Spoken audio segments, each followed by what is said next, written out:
And when I was finished, thank you, thousands of hours, yes. I'll never get them back. I'll never get them back. I worked on this for so long. I was weeks and weeks like a madman alone on the scaffolding. And when I was finished, one of my friends said, "This would be a cool blacklight painting." So I started over.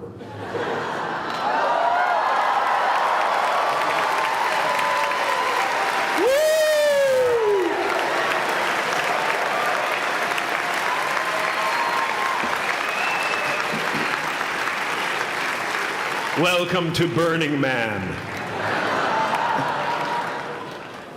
Some pretty crazy characters up there, but better up there than in here. You know, painting is one of the ways, thank you. Painting is one of the ways I free myself from concern, a way to stop the world through total mental, spiritual, and physical involvement. But even with that comes a feeling of divine dissatisfaction, because ultimately, we're not the avatars we create. We're not the pictures on the film stock. We are the light that shines through. All else is just smoke and mirrors, distracting, but not truly compelling. I've often said that I wished people could realize all their dreams and wealth and fame, and so that they could see that it's not where you're going to find your sense of completion. Like many of you, I was concerned about going out into the world and doing something bigger than myself, until someone smarter than myself made me realize that there is nothing bigger than myself.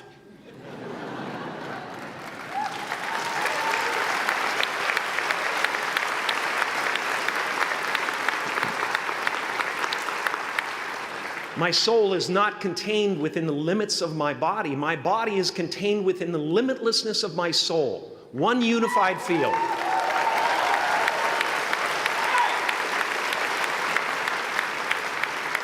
One unified field of nothing, dancing for no particular reason, except maybe to comfort and entertain itself.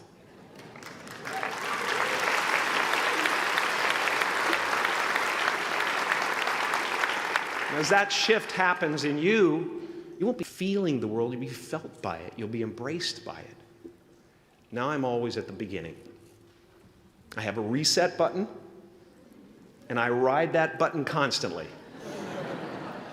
Once that button is functioning in your life, there's no story that the mind could create that will be as compelling. The imagination is always manufacturing scenarios, both good and bad, and the ego tries to keep you trapped in the multiplex of the mind.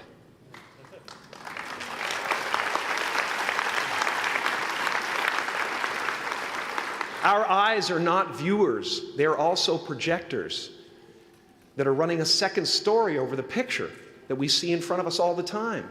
Fear is writing that script, and the working title is, "I'll Never Be Enough."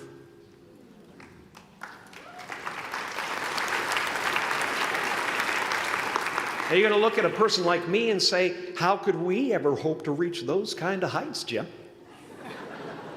How can we make a painting that's too big for our home?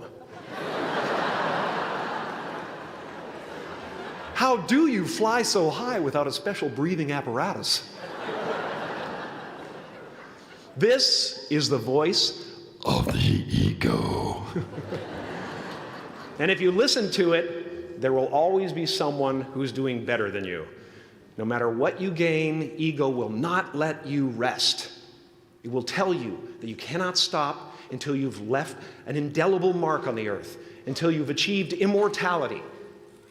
How tricky is this ego that it would tempt us with the promise of something we already possess?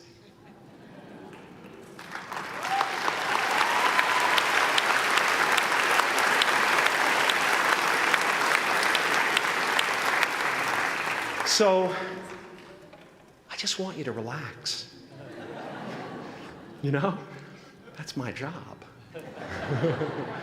Relax and dream up a good life. I had a substitute teacher from Ireland in the second grade that told my class during morning prayer that when she wants something, anything at all, she prays for it and promises something in return, and she always gets what she wants. Well, I'm sitting at the back of the classroom, thinking, wow, my family can't afford a bike, So I went home and I prayed for one. And I promised I would recite the rosary every night in exchange. Broke that promise. But 2 weeks later, I got home from school to find a brand new Mustang bike with a banana seat and Easy Rider handlebars. Yeah. From fool to cool.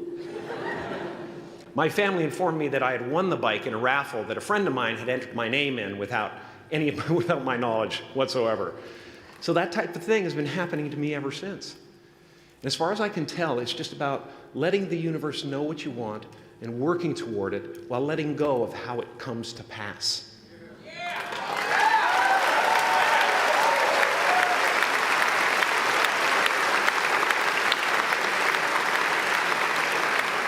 Your job is not to figure out how it's going to happen for you, but to open the door in your head. And when the door opens in real life, just walk through it.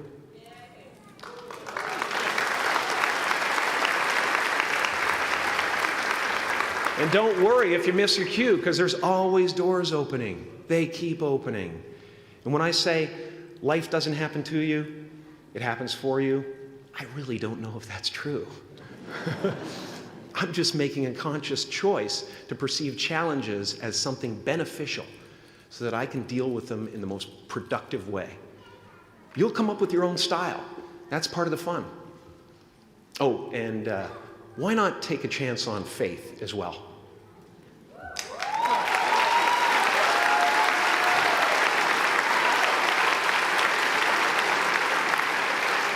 Take a chance on faith.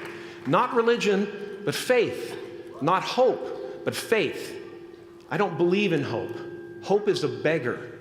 Hope walks through the fire, and faith leaps over it.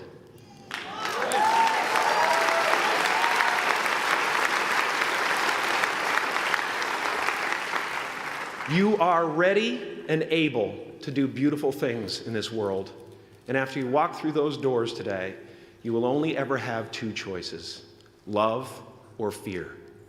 Choose love, and don't ever let fear turn you against your playful heart. Thank you so much. Thank you, Gav. I'm so honored. Thank you.